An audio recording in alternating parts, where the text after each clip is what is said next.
Welcome to the Charleston Marketing Podcast, powered by the Charleston American Marketing Association and broadcasting from our home at Charleston Radio Group. Thanks to CRG, we're able to talk with the movers and shakers of Charleston, from economy to art, from hospitality to tech, and everything in between. These leaders have made a home here in the Lowcountry. They live here, they work here, they make change here. Why? Let's talk about it. Hello and welcome to the Charleston Marketing Podcast, powered by the Charleston Marketing Association. We're recording in the Charleston Radio Group studios, big supporters of CAMA. Got to give a big shout out to Charleston's favorite DJ, DJ Jerry Feelsgood with the beats at the beginning. Thanks to all our supporters. Hey guys, I'm Stephanie. I'm the founder of Stephanie Barrow Consulting, a digital marketing strategy agency here in Charleston, and your CAMA past president. Thanks for joining us. I am here with my fellow co-host, Darius Kelly. Darius, say hi. How you guys doing? I'm Darius Kelly, owner of DK Design, and I'm also the sponsorship director of the Charleston AMA. And we are excited to have our guest today, Drayton Wade of Cognitos. Drayton Wade is a South Carolina native who currently serves as the Chief Operating Officer of Cognitos, a venture-backed artificial intelligence business based in San Jose, California, with other offices in Charleston, Bangalore, and Buenos Aires. Did I say Bangalore? Is that right? Yeah. Okay, cool. Drayton earned his bachelor's in political science from Clemson, go Tigers, his master's degree in the history of international relations from the London School of Economics, and MBA from the Tuck School of Business at Dartmouth. Drayton joined Cognitos in 2022 to help founder Benny Gill build out the business and go-to-market functions. Cognitos, a trusted AI platform used by enterprises to drive efficiency in areas like F&A and supply chain, has raised over $30 million in venture capital funding from firms like Costa Ventures. Cognitos works with clients across industries with Fortune 1000 customers in telecom, manufacturing, CPG, logistics, and financial services. Before joining Cognitos, Drayton worked for several other emerging tech startups from early stage through initial public offering. Outside of work, Drayton is heavily involved with Clemson University, serving on the Clemson University Alumni Association Board, the College of Behavioral, Social, and Health Sciences Campaign Cabinet, the Clemson Balkans Foundation Board, and was also recognized as one of Clemson's Roaring 10 in 2023, given Clemson's top young alumni. Drayton and his wife, Jessica Wade, an OBGYN here in Charleston, lives in Mount Pleasant and are enjoying their second stint in the Lowcountry. You're an impressive dude. That was an impressive resume. That was a lot. That is awesome. Congrats on all of that success. Oh, congrats. Oh, goodness. Thank you. But I really appreciate the Go Tigers shout out. Yeah, no, I'll have to remember. I have no like, allegiance, but I'm 9 years from now, when my kid is looking to go to college, I'll be calling you up. Clemson's a great school. It is. It's a fantastic school. It's growing a lot, and we've been real excited just to be involved here in South Carolina, because we need more schools like that in South Carolina to help with the workforce, help with the change that's going on. 100%. I'm from Virginia originally, and we have so many major universities. Yeah. So when I think about Charleston, I'm like, there's, for my kid one day, I'm like, there's only a handful for her to choose from. Yeah. So Clemson's a great school. So congratulations and all that. Thank you. Thank you for having me. Of course, and congratulations. I want to hear a little bit about how you made Charleston one of your hubs for your very prominent business that's just growing, and what made you come to Charleston? Sure, yeah. And with all things, I think it's like the saying of, want to hear God laugh, tell him your plans kind of thing, right? So Absolutely. Part of it was just pragmatic and opportunity, and part of it was intentional as well. But when we started building out the business, we started in San Jose, California, where our founder, Benny Gill, lives, and a lot of our core engineering team. But we knew we needed to support customers across the U.S. Sure. My wife and I were thinking about coming back to Charleston as well, or at least to South Carolina, but we didn't want to build an office just around, me personally or anything else. But happenstance, we started hiring some of what we'd call solutions engineers. So these are people that are kind of sales, kind of engineering. The top candidate that applied was in Charleston. And so she was also a Clemson grad. We hired her. She's done an excellent job. And then we kind of started thinking, okay, we want to open this East Coast hub. We need somewhere that people want to live. Right. We need somewhere that tends to have a younger workforce in some ways because startups tend to gravitate towards Sure, people sure. in their 20s Makes and sense. 30s at the end of the day. We knew we wanted to have people in office, Right. which is important to us. And if you're going to be in office, you need something that's exciting where people can walk to restaurants, Yeah. walk to different activities. And we needed something that could easily fly to other locations. Charleston ended up being a great fit. We found that it's lower cost of living than other major cities on the East Coast. Yep. People love being here. They do. In fact, we've Charleston hired is people. the place. Yeah. Oh, yes. So anyhow, it ended up being a great fit. And you're at the Charleston Digital Corridor, correct? Yes, we are. My man Ernest, shout out to Ernest. We've had him on our podcast. We're big supporters of the Charleston Digital Corridor, so that's awesome. Before we dive deeper, Because I'm going to dive deep. Cognitos, why you guys are here and everything that you do. Could you kind of give us, our audience, a little background on what Cognitos is? What do you guys do in the space of AI? Sure. So there's a lot of stuff out there about AI today, Oh yes, right? yes. And the there thing is, everyone knows they need AI. If you talk to any C-suite person right now, it's I got to bring AI into my organization. Same thing's true at colleges. Same thing's true even at local governments. Everyone knows they need it, right. but they don't know how. How to actually get this into my organization in a way that's going to be fruitful. So with Cognitos, the way we would say it is we're a trusted AI platform that helps drive efficiency for organizations in a lot of their core functions. Okay. The way we do this is a little bit unique is we map kind of like the two sides of the brain. So if you think about your brain, you have a logical side, and then you have a pattern recognition side, or in the South, we call it our gut. Right. Right? Yeah. The logical side requires a lot of work. So if you're ever doing algebra growing up or anything, right, it's logical, but you have to think through each step. The benefit of that is that you get to the exact answer every time, right? Okay. You can also trace back, how did I get to that particular answer? The hard part is it's just a lot of work. It's very work intensive. Right. On the flip side, things like ChatGPT are pattern recognition software. They're not logical by nature. The benefit there is it's instantaneous and you don't have to do a lot of work, It's factual. right? Pulling up facts. Yep. Exactly. The challenge there, though, is sometimes it can do what's called a hallucination, which you've probably heard about. Oh before. yes. And sometimes the analytics and the data is years old that they're pulling from. Yep, And for they're sure. referencing sources that no longer are relevant. Yeah. The same like our gut, right? Right, So if our yes. gut, if I have a intuition, I can get to the answer very quick. Sometimes it may be right, sometimes it may be Right. wrong. So what we do is we combine those two different types of AI into one system, which enables businesses to have confidence that they can actually trust what's going to happen, but still gives the benefits of that pattern recognition where you don't have to have a lot of people working on it day in and Now, day out. do you specialize in certain types of businesses, or what's your bread and butter when it comes to that? Yeah, so we specialize more today in functions than different industries. Okay, Functions being like finance and accounting, love it. supply chain, a little bit in HR. But if you think about what are the parts of a business where you have people manually typing a lot of information from one application to another. So maybe people are reading a form that you filled out for an insurance claim, and then they're typing that into a portal that then manages Right. that. Those are the type of functions that we tend to work with. A lot of accounting, invoices, reconciliations. All of the things that I'm bad at. Yeah. Yeah, we as people aren't very good at that. We make mistakes, right? So computers are very good at that because Very they're going to good, do it yeah. the same way every time. So is that efficiency like the biggest bonus of having your type of software integrated into a business? The efficiency. Yeah, it's a good question.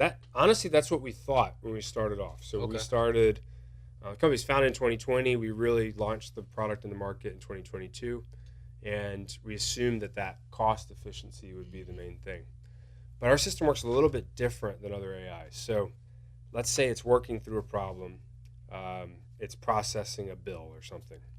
And then it hits something that it doesn't expect. Okay. Instead of just making a decision and going for it, which is what ChatGPT does, our system pauses. It asks that person that's been working in billing for 30 years, how They're do I solve notified. this? Right. Yeah, Okay. they're notified. It says, hey, I can't find the order number. Can you help me? And that person can then converse with Cognitos. They just chat back with it and say, oh, for this account, the order number is always below the date. Something simple of how you would find that So information. it's very intuitive. Very intuitive, very Almost can conversational. replace a full-time employee potentially. We find that it actually creates capacity in organizations Okay. most of the time. But back to your question on the cost efficiency, every time that employee teaches it something, it's learning that. And actually over time, we can show businesses, this is how your business is operating today. All that information that was stored in someone's head because they've been doing it for 20 years now gets codified into a system where they can look at that and look for other ways to be efficient. So they have the historical data for the rest of their business exactly right. and longer than that. That's So- impressive. So basically, your software, once you're working with a particular company, is almost self-updating as it's gaining more That's right. information. That's right.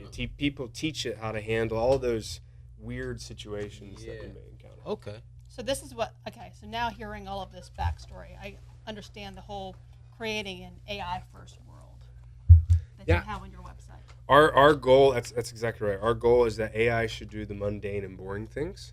People should do the higher level problem solving and the things that require EQ, right? Like working with other people. I like your take on the world. That means we all have jobs, but we'll be using his system to make our lives easier. But we'll still be employed. That's right. It's up leveling and capacity creation at the end of the day. Nice. So is that what kind of attracted you to Cognitos? Yeah, I've been in the automation space for a while. So the company I was at prior to this, a company called UiPath, when we go back to that logical plus some pattern recognition, UiPath was just purely the logical part. Okay. So I've been in this idea or this space of automation for a while. But what I liked about Cognitos is UiPath didn't really work with the people. It was more just back office. It either worked or it didn't. Whereas Cognitos, again, it's working with people to solve those problems at the end of the day, which has a much wider range of things that people can do with it at the end of the day. Right. So as a marketer, you started this business in COVID, which is incredible. So you launched your business in 2020 and you've been this successful? So our founder, we have a lot of startup DNA in our company. Most of the people in our company, engineers, salespeople, all of us have pretty much worked for other startups before. So we know... you know the nature of the beast. And a lot of us have worked for both successful and failed startups before, to be clear. My first startup we worked for failed, ultimately. So even while I was in COVID, our founder, Benny Gill, he had built a business from scratch up to a several multi-billion-dollar public company. He found actually that he was really curious about this problem that the way his son was learning to work with computers as a developer was the exact same way that Benny learned 30 years ago. And he said that's a problem that nothing's changed. The C++ days? Because I remember the C++ days. Oh. Right. And so for him, it was not just about starting a business and making money. It's something that he very personally believes in. And we do too. We want people to be empowered and people to be able to thrive. And so they say the best businesses are, founded during downturns. We'll see if that's true with us. But well, it sounds like hopefully so. You've I love that you have not a niche, but you've honed in on the people that you're trying to help, which is amazing. It's hard. I mean, I'm sure you face this as a marketer. Both of you. Getting to that ICP or narrowing down to, the target personas is really challenging, and we've had hiccups along the way. We've tried a lot of different things. Especially for horizontal technologies like ours, that can be challenging. Right. But we're finding that repeatability now, kind of these core finance and accounting processes. Just the approach that you guys have to business, you talk about the left brain, right brain, that is unique in and of itself. I think from my experience dealing with AI companies or just learning about them, that's not something that is really common. We haven't talked much about this on the podcast, so I think that's why I was so excited to have you on, because most of our AI, experts were dealing with like graphic design and the imagery and the casualties of using that versus using a real artist, and then of course like ChatGPT, and then the validation of that, and so this is really cool that you have a very intuitive platform that is going to respond. And as you grow, like, how do you update this platform and how do you keep it continual? Yeah, so there's several aspects to that. One, we want to always look at how do we make it more and more user friendly. Right. One of the things that's been like the one of my greatest joys, I guess, in working with the company is we work with a manufacturer in rural Indiana. They manufacture RV parts effectively in like the RV capital of the world, which is in Elkhart, Indiana. And they had people that, are mid-60s They've been working for the company. It's a family-owned company, third generation. They've been working with the company for 30, 40 years. And so I was curious. I was like, okay, tech adoption's hard. We're going to have something special if that person who's in their 60s, if she can actually work with our software, then it's truly intuitive. Yeah. And you've got something that's she very, is. very She's working with it. She's building her own processes. She's teaching the system how to handle those edge cases. Does this replace like QuickBooks and that type of thing, depending on the scenario? Good question. No, we actually would work with the QuickBooks and others. So your platform works in tandem with it. Yeah. So we'll have to continue to build those integrations to all the different applications. And then we want to do a lot more in the future with the data that's being collected. So all that data of how those businesses are functioning, we want to be able to provide that back to the C-suite. Right. So C-suite can ask, what was my accounts receivable in days last quarter, and be able to ask our system that logged all that data to give those insights back. But that's kind of in the future. So this is not a replacement type of thing. This is a business enhancement. Yes. Yeah. First type of. That's right. That's right. We find that people work with our system primarily. There's some disruption over time in the sense of maybe it took you 10 people to do something before, now it's 2. But we're not finding companies are getting rid of those people. Instead, we find most companies have capacity constraints. Yeah, because really hard to hire. You're able to scale now at a completely different level. Right.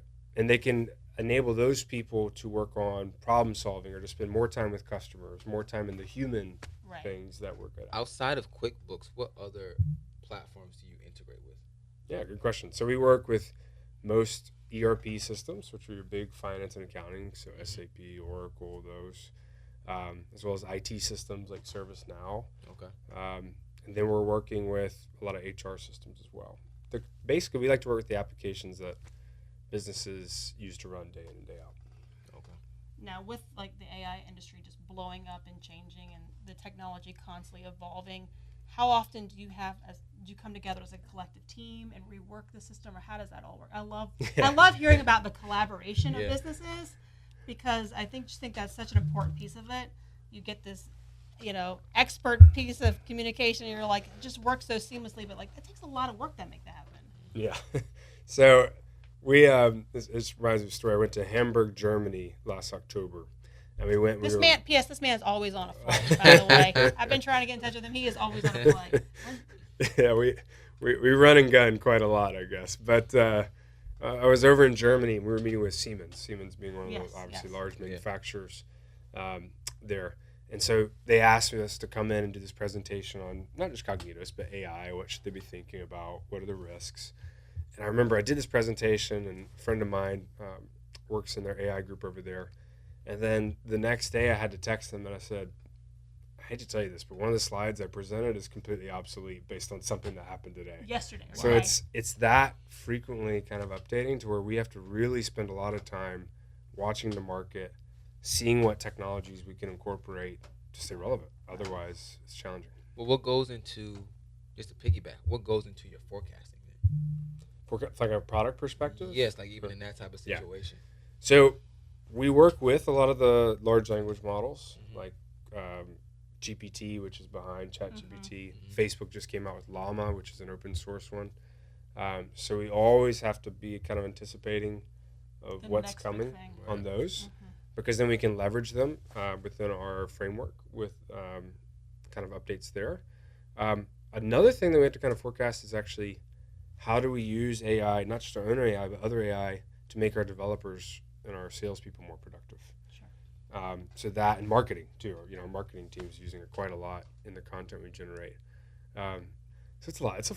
We could hire someone full time, frankly, just to be watching the market and kind of seeing what's going on. That's absolutely terrifying to me.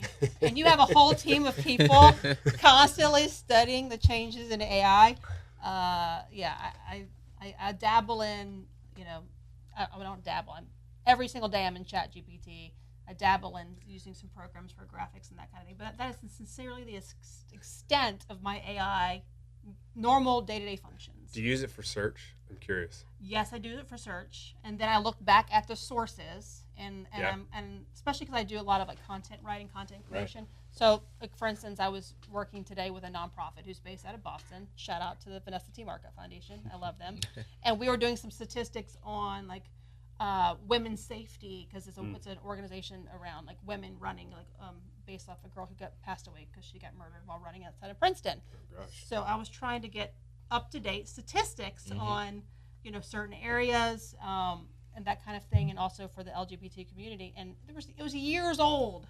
It was years. Because I collect the sources, and I was like, I can't use any of this. This is not relevant to me at all. What a waste of time. So it's interesting. Like, what do you think the AI world is going to, like, when is it going to change where it's going to be more up-to-date in real time? You think that's ever going to be? Yeah, I think it will. I think so when ChatGPT first came out, it was 1 to 2 years behind. Yes. The most recent models, I think, are relatively up to date. You do have to fact check, like you're mentioning. Right. And you can try to prompt it a little bit of saying, hey, bring me only articles that are within the last year. Perplexity's pretty good. Try that one. It's more like search oriented, so it actually shows you the articles right below. I haven't heard of that one before. Yeah, it's good. They're competing with ChatGPT, but you can give it any prompt, and then it will give you an answer, and then it'll have little like not footnotes, but little notes in there that you can click on that takes you to the article. So I think it's becoming more and more real time. The thing we always talk about though is, if you're going to use a system that's purely a large language model, you have to decide, when are you okay if it's wrong?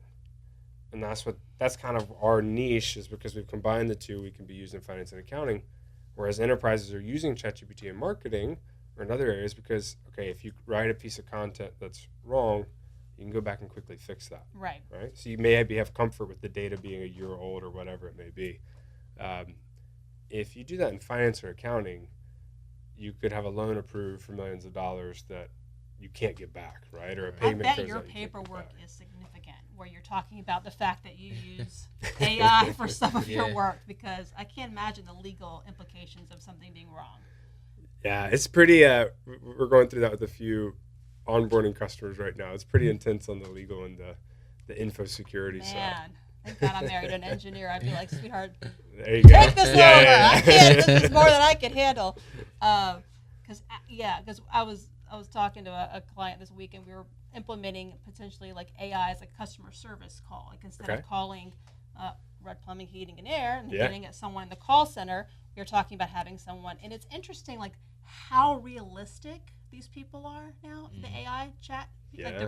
And I was throwing some random. I was really going at them hard. I pretended to be like a really disgruntled like customer, and like talking about my cat, and the empathy, and I would not have known that was not a real person. But see, that's an interesting use case you bring up, right? Yeah. So compare that with the chatbots before. Right. Like when you call, I fly Delta all the time. I love Delta. But if I call them and I get their chatbot, I'm immediately talk with representative. Like I do not, because it's only come a long way though. Yeah, but now, so it used to be just if then, like it only had a few responses. Now it can create a response on the fly, so it can be empathetic. It can try to turn you. I had a full-on conversation with a robot, and if someone had not told me that was, I would have thought she had inflection in her voice, like she showed sincerity, like, I'm so sorry, ma'am, to hearing that you're having a bad day. Y'all had a good conversation, huh? I threw everything at this woman. I was like, you're ruining my day. I can't get dressed because my HVAC's not working. I was going at her. I'll tell you another funny one real quick for marketing I love purposes. it. So on our website, one of our team members, we had like a photo of her, a headshot of her. Okay. For over a year, I've thought that headshot was real. And then she just told me yesterday, she's like, oh no, I uploaded a bunch of photos into an AI engine and it created that. She's like, I would never wear that. What? Very professional headshot. But for a year, I mean, I'm in the office with her all the time. I'm like, I completely thought that was a real photo. And when you zoom in, you can kind of see there's some differences, but it's pretty convincing. A little bit scary. There's a lot of little bit scary. A little bit scary. Just to say that we're such in like the early stages of AI. Like, yeah. It's wild. I mean, 5 years from now, you won't be able to tell the difference at all. Yeah, it'll be a big change, but I mean that's why I've been doing a lot of work with Clemson too. Is we have to change how we educate people. We have to really emphasize the things that we're good at as people: problem solving, being empathetic, Right. interacting with each other, because that's where the jobs are going to be primarily in the future. Is those qualities, not just us, manually typing in things at the end of the day. No. So what are you doing specifically with Clemson since you? No, yeah, we do. We do quite a lot with Clemson. I'm on the Alumni Association board now. We're really pushing to take Clemson to the next level. We want Clemson to be a top research university in the country because South Carolina needs it. Absolutely. We need it for our Yeah, workforce we do. here. It's still hard to hire here, frankly, even for us and others. So doing a lot of work there. Doing a lot of work with one of the colleges that I was in that does a lot of work with like rural health. Because we have a big nursing shortage in South Carolina too, so trying to, especially in rural areas. And then doing work with students on study abroad programs to the Balkans. That's something I went through at Clemson that was very valuable, but it teaches students how to see things from someone else's point of view in those countries that may not have the same views as us, especially politically. Which those problem-solving skills are, again, what you need in the future to be able to ask the question, is this AI or is this a human, right? You need to be able to You could have ask. fooled me, honestly. So that's interesting. Now, does your business have a partnership with Clemson too, or is this more of just like on a personal level for you? Yeah, a more personal level. We don't have any sort of like formal partnership, though we have several Clemson alum. We've hired interns. And we did do an AI symposium in March with Clemson where it was a really fun event with their entrepreneurship center. We had legislators come, we had business people, we had venture capitalists, we had engineers and researchers from Clemson. The goal was simply to increase AI literacy in the state and just kind of get people talking and having conversations like this one a little more frequently. That's awesome. Education is powerful, and It's needed. it's constantly changing though, because you immediately just think of Chat GPT when you think of AI, like Right. for most people do. So I think it's awesome for people like you to come and talk to our listeners, because for our podcast, we obviously have a lot of marketers that listen. Sure. We also have a lot of businesses in the Charleston area that listen, and we have actually a great following in the Charlotte, North Carolina area. Oh, cool. So it's cool to talk about some other aspects of AI and the fact that they might not have necessarily thought about this for their business, but now they might contact you and be like, this could make my life easier, which is the whole point of AI. That's the goal. I love it. I just keep thinking about having I have a friend who has an HR company here, Shift HR, and having something like this to help her would be huge. Mm-hmm. One of the things we often tell customers ask, okay, where do I use AI, right? Where do I begin? How do I find use cases? One of the things I used to tell, especially managers, is, look at the things that your people either don't do, they won't do it, or they hate to do it. Because those are typically things that people aren't good at. Mm-hmm. And if you can use AI on those things, then all of a sudden, one, your employees are going to be happier. Right. If your employees are happier, your customers are probably going to be happier. You're going to have better retention. And you're going to get all those details done that an employee, because they didn't want to do it, maybe forgot about it, and then you have an impact. So that's the same thing I think for marketing or whatever it is. What are the things that people just don't like doing? There's probably an AI solution for that you can leverage, and then focus on the things you do like to do, which is that creativity or human Well, the mere interaction. fact that you said anyone can use it, what you set up, my mother who's 70, who's in the real estate field, who does not like accounting, but she's a very successful real estate agent, could use something like AI to do more than just her brochures, but to help with her accounting, help with her contacts, helping her CRM. That's huge. Yeah. I think the usability is the thing that terrifies people, and the fact that the advancements in AI are just, how do you keep up with this? And then once you have it in front of you, how do you even operate it? So the fact that you simplified it, but also behind the scenes, like structurability is very intuitive. That's huge. There's a big shift, right? So AI has been around frankly, since the 1950s. It's not a relatively new technology. But the shift that happened recently was that now it's primarily in English or natural language. So Right. before, if your mother wanted to learn how to use AI, she was going to have to learn how to use some totally new system or some programming language. Code or something. Yeah, which, I mean, who has time for that, right? Yeah. You're trying to get your day-to-day work done.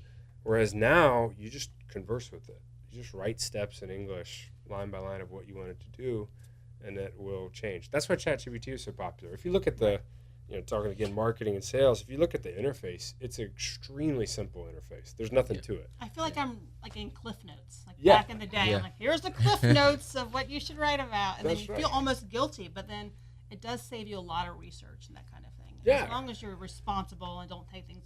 I have tested this before, where I've put in like write me a blog for something in ChatGPT, and I've taken the blog and I posted it in Google, and you would be surprised how many huge corporations have taken that verbatim and posted it on their websites. Really? It's scary, yes. They have AI checkers, don't they? They should.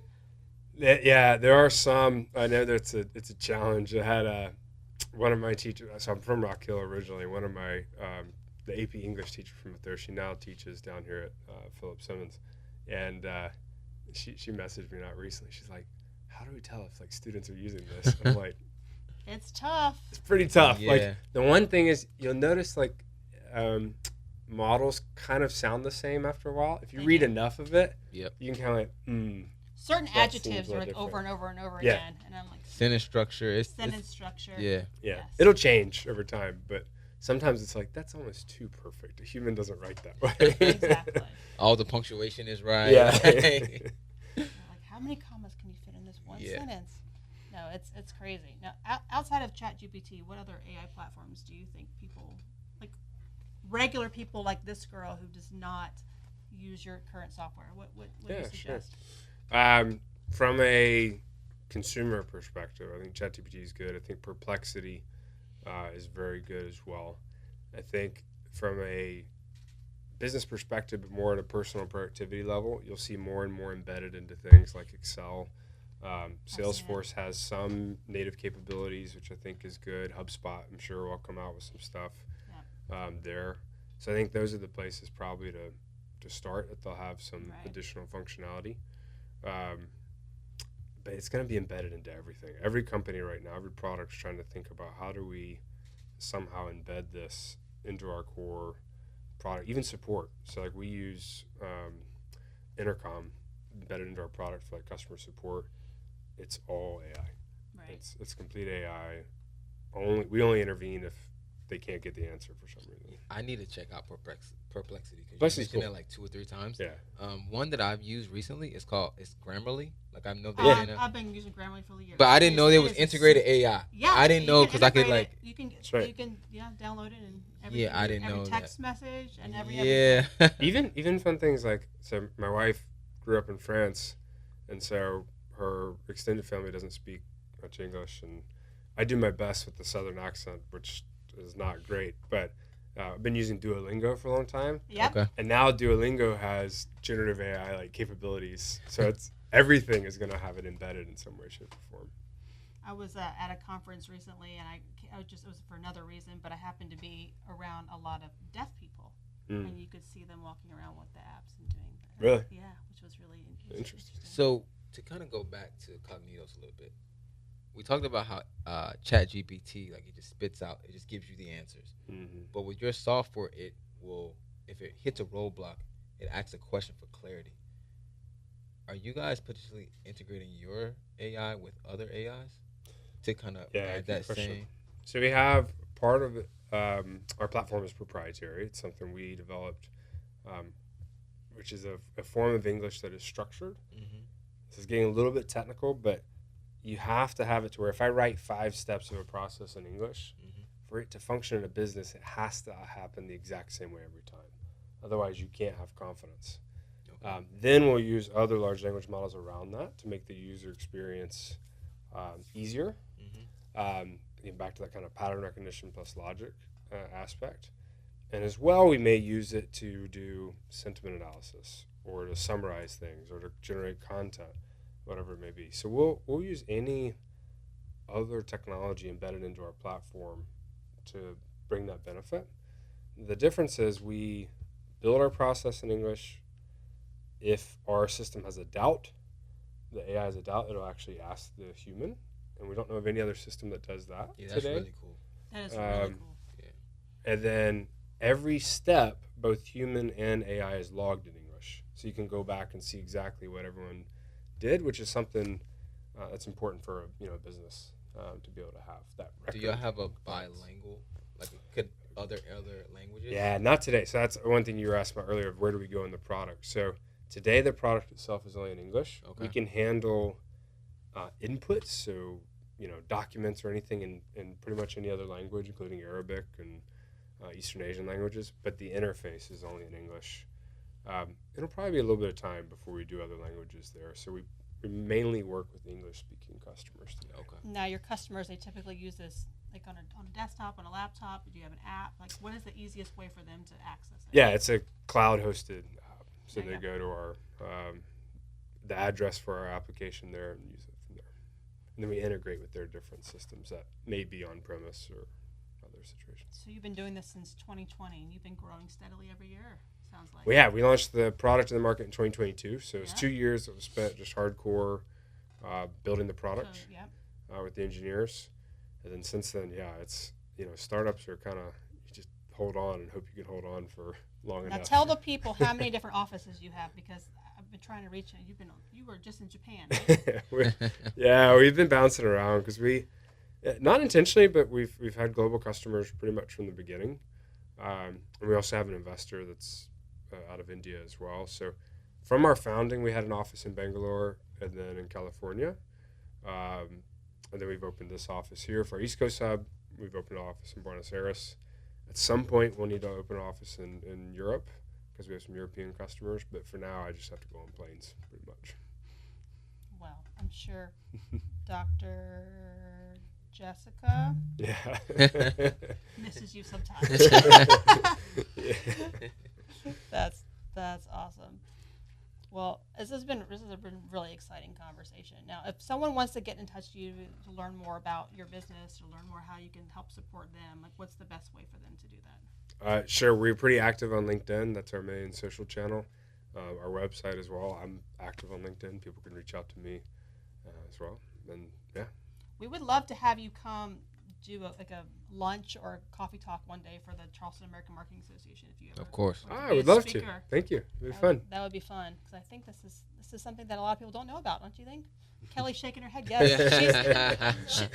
The whole time I was looking at Kelly while we were having our conversation, she's like, "That's interesting." I can see her head just like, and it's been great. It isn't. Yeah, it's. Y'all are very kind. All right. Well, before we leave, we want to say thank you to our sponsors, the Charleston Radio Group, and of course Jerry Feels Good on the front of the beats and the back of the beats, and the American Marketing Association. We have some great stuff coming along, including the Spark Awards, which is happening in this November. So this episode will drop before then. So the Spark Awards submissions are open now. So if you have any marketing work from last year that you want to submit, please do so on our website. And of course, if you want to be a guest on our show, reach out to us at podcast@charlestonama.org, and we will get back to you. Thank you so much for being here. We're excited to have you more involved in the AMA. I think this is very valuable information. So thank you for being here. Oh, Thanks, man. for Appreciate having you having me. me. Thanks so much. All right, Charles, until next time. We'll see you later.